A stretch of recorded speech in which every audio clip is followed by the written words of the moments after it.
So hello everyone, welcome back to the channel. So I hope आप सबकी दिवाली बहुत अच्छी गई होगी और अब टाइम आ गया है। हमारा जो साल में सबसे ज्यादा अच्छे से पढ़ने का समय होता है वो अब शुरू हो चुका है।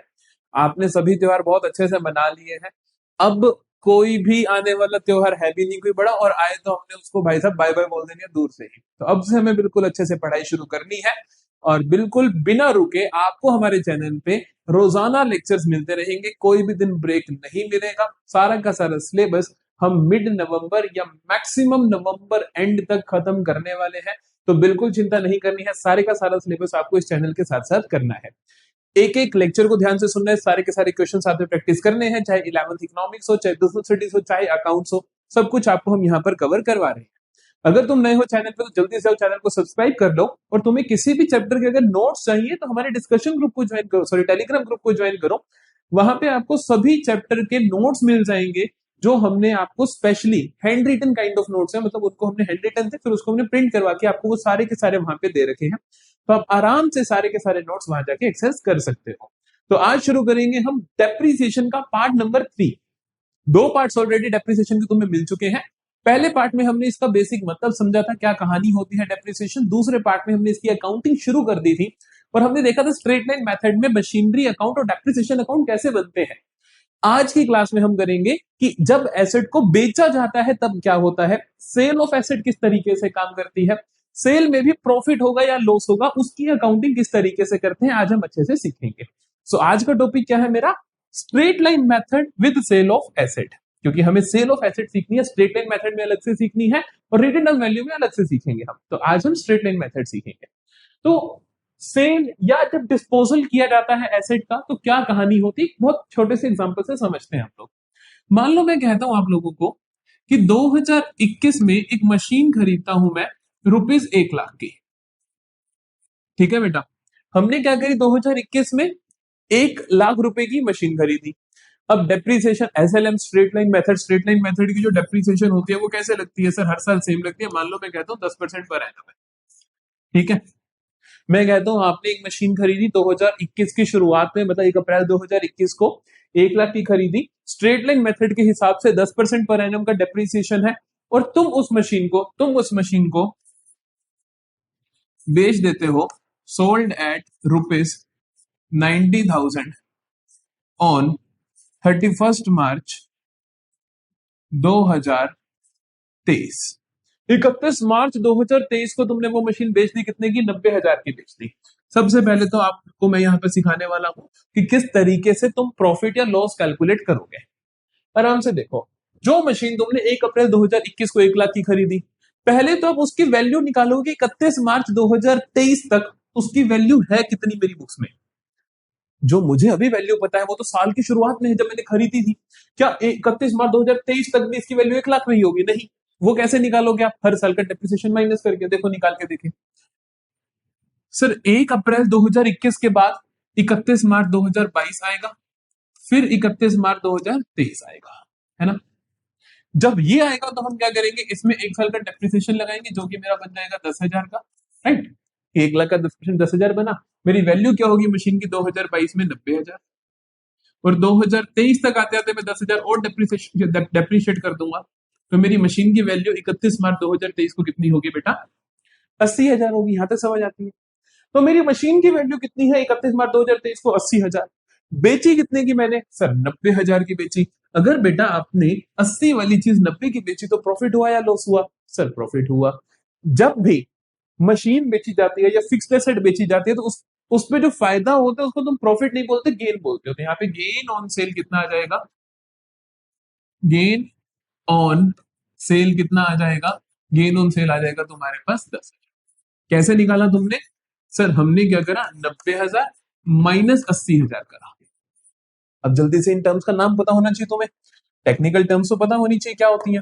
तो ये 90,000 क्या है, ये 90,000 क्या है तुम्हारी सेल वैल्यू, ये 90,000 क्या है तुम्हारी सेल वैल्यू। सेल वैल्यू में से तुमने क्या माइनस करा है, 80,000। 80,000 क्या था, ये 80,000 यहां पर क्या है, बुक वैल्यू है। क्या है ये, बुक वैल्यू है कि बुक्स में ये मशीन जो तुमने 1 अप्रैल 2021 में 1,00,000 की खरीदी थी, बुक्स में वो 31 मार्च 2023 को कितने की दिख रही है, 80,000 की दिख रही है, तो हम कहेंगे ये sale value minus book value हमारा फॉर्मूला हुआ। समझ आई मेरी बात? कोई पूछे गेन या लॉस कैसे निकलता है तो क्या कहोगे? गेन या लॉस का फॉर्मूला क्या होता है? Sale value minus book value. अच्छा, ये बुक वैल्यू कैसे निकलती है? बुक वैल्यू कैसे निकलती है? कोई पूछे बुक वैल्यू कैसे निकलती है तो क्या बताओगे? सर बुक वैल्यू तो 80,000 है। कैसे निकाली तुमने? तुमने कहा कि साल की शुरुआत में जब वो मशीन खरीदी वो कितने की थी, हर साल का जो डेप्रिसिएशन था माइनस करते चले गए। तो बेसिकली बुक वैल्यू कैसे निकली? Original cost. कैसे निकली? Original cost minus total depreciation till date. अब ये फॉर्मूला याद रखने की चीज नहीं है, ये समझने की चीज है, और एक बार समझ आ गया तो अब जिंदगी भर नहीं भूलोगे। तो कैसे निकालते हैं बुक वैल्यू किसी भी मशीन की? ओरिजिनल कॉस्ट शुरुआत में जितने की खरीदी उसमें से माइनस कर दो जितना depreciation till date of sale लग चुका है, बेचने की तारीख तक जो लग चुका है। कितना लगा? 10,000 एक लगा, 10 एक लगा, तो हमने क्या करा? 1 लाख में से 10 प्लस 10 20,000 माइनस कर दिए, तो हमारे पास क्या आ गई? उस मशीन की बुक वैल्यू आ गई। बुक वैल्यू को सेल वैल्यू में से माइनस कर दिया तो क्या आ गया मेरे पास? गेन आ गया, या लॉस भी हो सकता है। अगर थी बुक वैल्यू 80,000, मशीन बेच दी होती 70,000 की। तो समझ आया किस तरीके से गेन या लॉस निकलता है? As simple as that. तो आपको सबसे पहले ये वर्किंग अच्छे से समझ आनी चाहिए, पता होनी चाहिए कि हम किस तरीके से गेन निकालते हैं, किस तरीके से लॉस निकालते हैं। अब एक प्रैक्टिकल क्वेश्चन करते हैं ताकि तुम्हें अच्छे से अंडरस्टैंडिंग बिल्ड हो कि क्वेश्चन में वो किस तरीके से दिखने वाली है कहानी। तो क्वेश्चन कहता है मुझे, सत्कार limited purchase machinery for 4 lakh. 4 lakh की मशीन खरीदी 1 अप्रैल 2023 को। The machinery is depreciated at the rate of 10% per annum on cost. On cost का मतलब क्या है? स्ट्रेट लाइन मेथड है, ओरिजिनल कॉस्ट मेथड है। केस 1 में कहता है 1 अक्टूबर 2025 को मशीनरी 2,40,000 की बेच दी। केस 2 में कहता है कि आपने ये मशीन बेच दी 4 लाख की। हम दोनों केसेस करेंगे, आप आराम से समझेंगे। बनाना है आपको मशीनरी अकाउंट भी और डेप्रीसिएशन अकाउंट भी। बुक्स ऑफ अकाउंट क्लोज होती है आपकी 31 मार्च एवरी ईयर पे। ठीक है, तो हम फॉर्मेट्स बनाते, अरे फॉर्मेट्स बनाते हैं जल्दी से, फॉर्मेट्स बनाते हैं जल्दी से, यहाँ पे कर लेते हैं, कोई बात नहीं।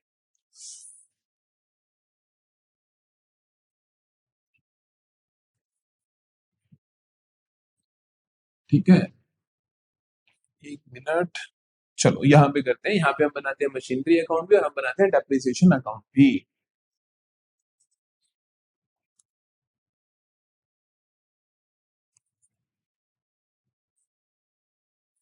डेट का कॉलम, अमाउंट का कॉलम,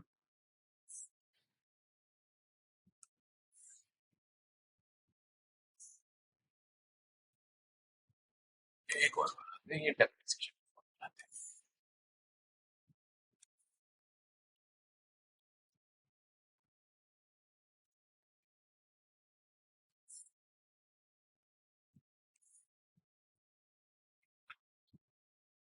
ठीक है जी, ये हो गया मेरा मशीनरी अकाउंट। ठीक है, ये हो गया मेरा मशीनरी अकाउंट, ये हो गया मेरा डेप्रिसिएशन अकाउंट। चलो शुरू करें। देखिए क्या क्या कॉलम्स होंगे हमारे पास। मशीनरी में होगा डेट का कॉलम, पर्टिकुलर्स का, रुपीज का, डेट का, पर्टिकुलर्स का, रुपीज का, similarly date, particulars, rupees, date, particulars, rupees. अब देखते हैं क्या क्या चीजें हमें दे रखी है। तो सबसे पहले तो सत्कार limited purchase the machinery for 4 lakh on 1 अप्रैल 2023। 1 अप्रैल 2023 को मशीन खरीदी, तो हम एंट्री क्या करेंगे उस दिन? Machinery account debit to bank account. तो मशीनरी अकाउंट की डेबिट साइड में नाम आ जाएगा बैंक अकाउंट का। तो 1 अप्रैल 2023, 2023 अप्रैल 1 को हम लिखेंगे टू बैंक अकाउंट। कितने की खरीदी आपने? 4 लाख की खरीदी, तो हम लिख देंगे 4 लाख, पूरा ही नहीं। तो ठीक है, हमने कितने की खरीदी? 4 लाख की खरीदी, हमने यहाँ पे लिख दिया 4 लाख की मशीन खरीदी। अब क्या होगा देखो, आपको एक चीज ध्यान रखनी है, मैंने लास्ट क्लास में भी समझाई थी कि depreciation is provided either at the end of the year और at the time of the sale. Basically या तो एंड ऑफ से जब सेल डेट आ जाए या ईयर एंड आ जाए। जो साल तुम्हारा 1 अप्रैल 2023 को शुरू हुआ, मशीन बेच कब रहे हो तुम? मशीन बेच रहे हो तुम 1 अक्टूबर 2025 को। तो देखना 1 अप्रैल के बाद 31 मार्च 2024 पहले आएगा, मतलब साल पहले खत्म होगा या मशीन पहले बिकेगी? सर साल पहले खत्म होगा, 1 अप्रैल 2023 से 31 मार्च 2024 को साल खत्म होगा। तो आप पहले वहां की इंटरेस्ट करोगे। जैसे ही साल खत्म होता है आप डेप्रिसिएशन लगाते हो। जैसे ही साल खत्म होता है डेप्रिसिएशन लगाते हो। डेप्रिसिएशन की एंट्री क्या होती है? Depreciation account debit to machinery account. तो डेप्रिसिएशन की डेबिट में नाम मशीन का। तो साल एंड हो रहा मेरा 31 मार्च 2024 को, तो मैं 2024 मार्च 31 को क्या लिखूंगा? To machinery account. कितना डेप्रिसिएशन लगेगा? 10% लगेगा पर एनम के हिसाब से। मशीन थी कितने की? 4 लाख की थी, तो 4 लाख का 10% कितना होता है? 40,000। पूरे साल का लगेगा क्योंकि 1 अप्रैल से 31 मार्च पूरा साल हो रहा है। ये ध्यान रखना, कई बार मशीन होता है कि 1 जुलाई को खरीदी, तो आप उतने महीने का लगाओगे, पूरे साल का नहीं लगाओगे डेप्रिसिएशन। तो अब हम क्या करेंगे? 4 लाख का 10% 40,000 डेप्रिसिएशन लगा देंगे। ये लगा दिया 40,000 डेप्रिसिएशन। डेप्रिसिएशन की एंट्री क्या होती है? Depreciation to machinery. तो डेप्रिसिएशन के डेबिट में और मशीनरी की क्रेडिट में। तो मशीनरी की क्रेडिट में भी लिखोगे आप 2024 मार्च 31 बाय डेप्रिसिएशन अकाउंट। कितना आएगा आपके पास? 40,000 आएगा। ये मैंने लिख दिया 40,000। क्लियर है? जैसे ही आप डेप्रिसिएशन लगाते हो फिर आप क्या करते हो? साल एंड हुआ है, साल एंड हुआ तो आपको खाते क्लोज करने पड़ेंगे। खाते कैसे क्लोज होते हैं? इसका बैलेंसिंग फिगर होता है, पता नहीं कौन से तरीके की लाइनें लगाई है मैंने।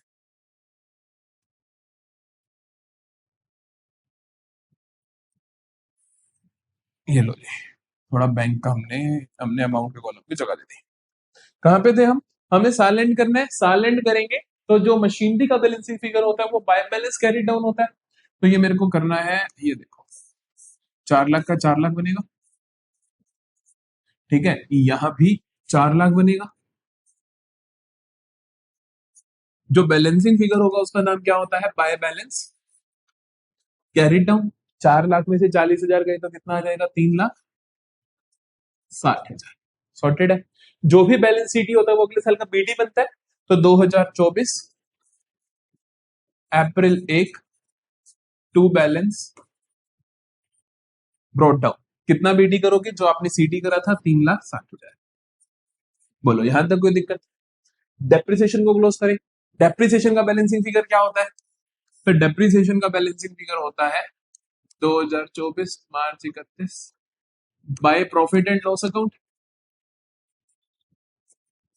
40,000 40,000। सॉर्टेड है यहां तक कहानी। अब देखो आप अब कहां तक पहुंच चुके हो? आप 1 अप्रैल 2024 तक पहुंच चुके हो। अब अगला साल कब खत्म होगा? 31 मार्च 2025 को। क्या उससे पहले मशीन बेची? क्या उससे पहले मशीन बेची? सर हमने मशीन बेची है 1 अक्टूबर 2025 को, तो मतलब हमने 31 मार्च 2025 तक कुछ नहीं करा। तो अगले साल के खाते भी आप आराम से बंद कर सकते हो। हम चलते हैं 31 मार्च 2025 पे। तो 2025 मार्च 31, फिर से क्या होगा? मार्च 31 को डेप्रिसिएशन लगा दोगे क्योंकि ईयर एंड हुआ। ईयर एंड पे एंट्री क्या होती है? Depreciation account debit to machinery. Machinery की क्रेडिट में नाम डेप्रिसिएशन का हम लिखेंगे बाय डेप्रिसिएशन अकाउंट। कितना लगाओगे? पूरे साल का लगाओगे क्योंकि फिर से पूरा साल चली है मशीन, तो क्योंकि 1 अप्रैल 2024 से 31 मार्च 2025 पूरे साल का डेप्रिसिएशन कितना है? 40,000 ही है क्योंकि ओरिजिनल कॉस्ट मेथड है तो सेम लगेगा हर साल 40,000। डेप्रिसिएशन की डेबिट में दिखेगा 2025 मार्च 31 टू मशीनरी अकाउंट 40,000। क्लियर है कहानी? साल खत्म हुआ, मशीन अगले साल बिक रही है तो इस साल के खाते क्लोज करेंगे। करें क्लोज। तो ये टोटल बना मेरे पास 3,60,000। ये टोटल भी बना 3,60,000। और यहाँ पे आ जाएगा बाय बैलेंस। जल्दी बोलो, बाय बैलेंस सीडी। 3,60 में से 40 गया तो 3,20,000। इस कैरी डाउन को अगले साल का ब्रॉड डाउन बना दोगे तो 2025 अप्रैल 1 टू बैलेंस ब्रॉड डाउन कितना आ जाएगा? 3,20,000। ये आ गया बेटा जी 3,20,000। सॉर्टेड है। मशीन उसको डेप्रिसिएशन अकाउंट को भी क्लोज करोगे। क्लोज करोगे तो इसको डबल डैश लगाओगे 2025 मार्च 31 क्या होता है balancing figure by profit and loss account 40,000। Clear है यहां तक? चलो जी, अब अगले साल देखते हैं। अब 1 अप्रैल 2025 वाला साल खत्म कब होगा? सर 31 मार्च 2026 को खत्म होगा।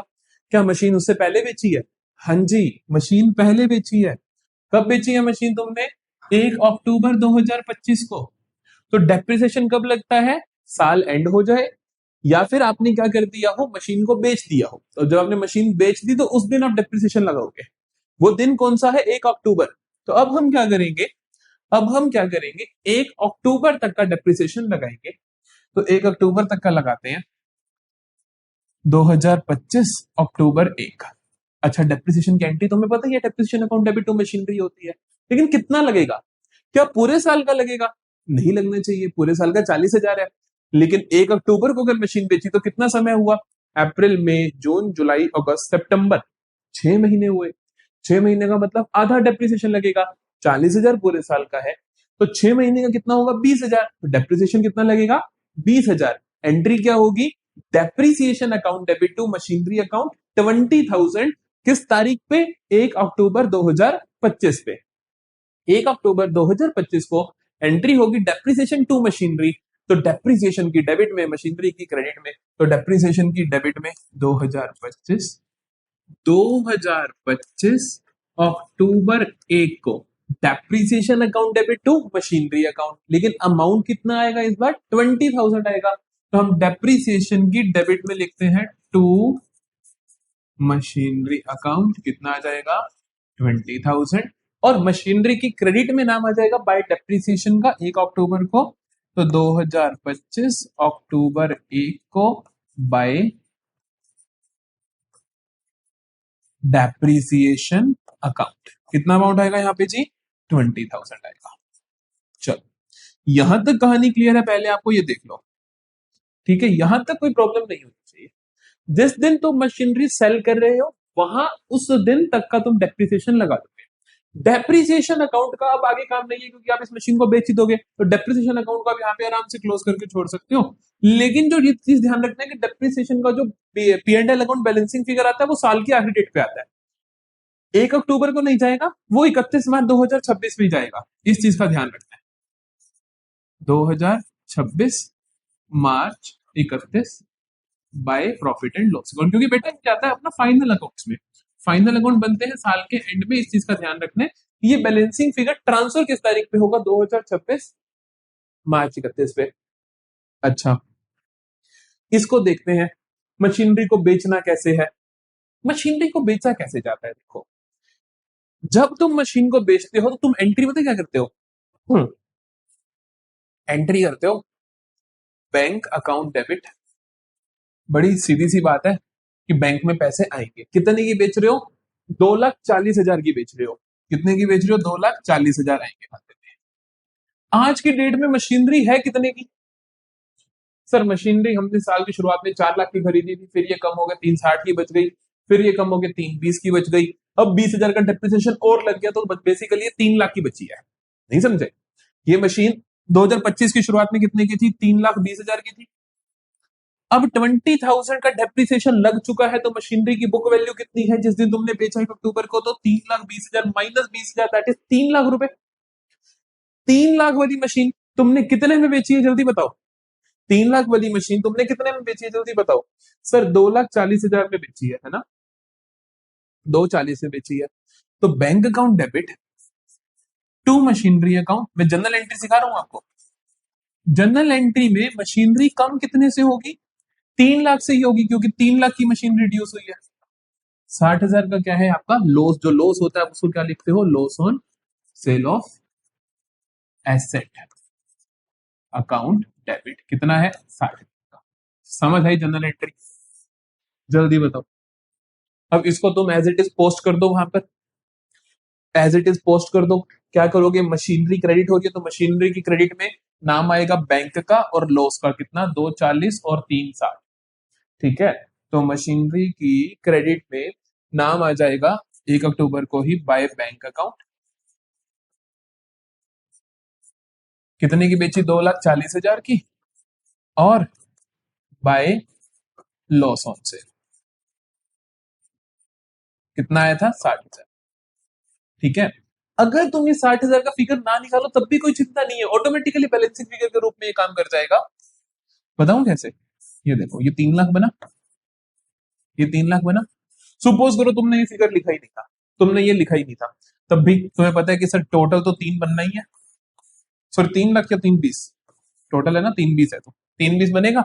यहाँ भी टोटल 320 बनेगा ही बनेगा, कोई रोक नहीं सकता। 320 में से ये अमाउंट तो क्वेश्चन ने दे दिया तुम्हें 240, ये तुमने खुद से लगा दिया था, तो 240 प्लस 260, 320 में से 260 माइनस करोगे तो ऑटोमेटिकली 60,000 आएगा। लॉस ऑन सेल को तुम बैलेंसिंग फिगर भी बोल सकते हो। नहीं है क्या समझ? तो हमने क्या करा, इतने इतने एरिया को ध्यान से देखो।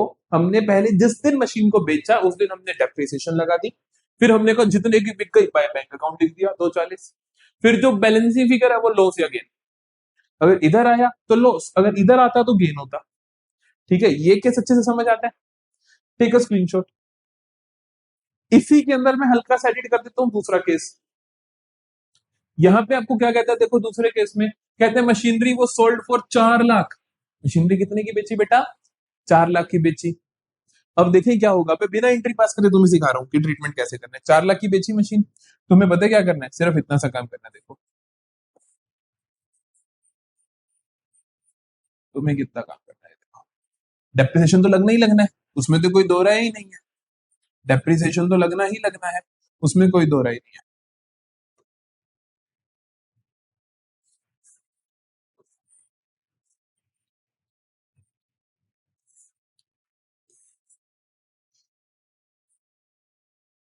अब तुमने मशीनरी बेची 4 लाख की, 4 लाख की बेचोगे तो आप मशीनरी क्रेडिट में लिख दोगे बाय बैंक अकाउंट 4 लाख।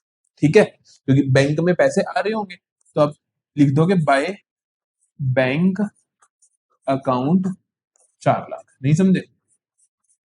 अब टोटल कर दोगे, जो बैलेंसिंग फिगर होगा वो गेन या लॉस होगा। अब टोटल जल्दी बताओ, इधर जाता है कि इधर जाता है? सर इधर जाता है। करो टोटल, कितना है? 4,20,000।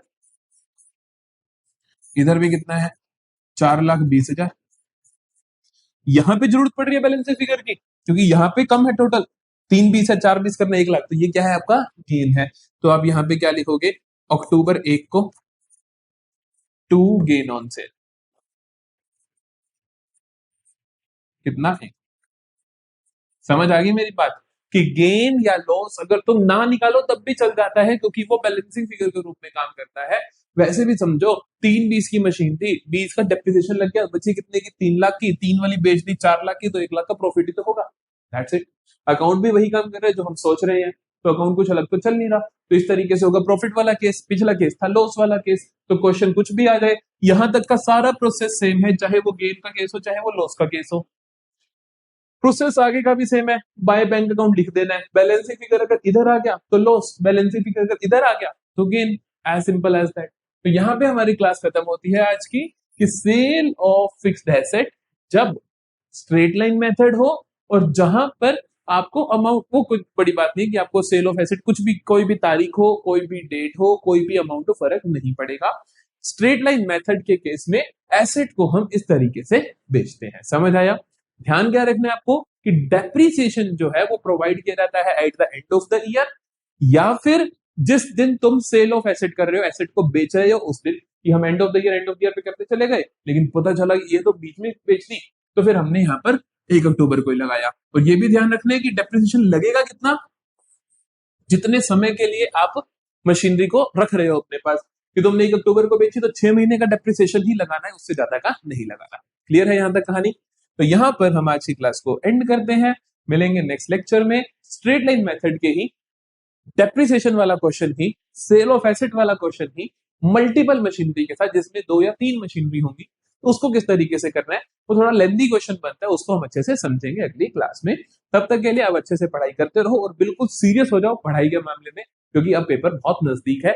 जो इन 3 महीनों में जोर लगाएगा वही पेपर अच्छे कर पाएगा।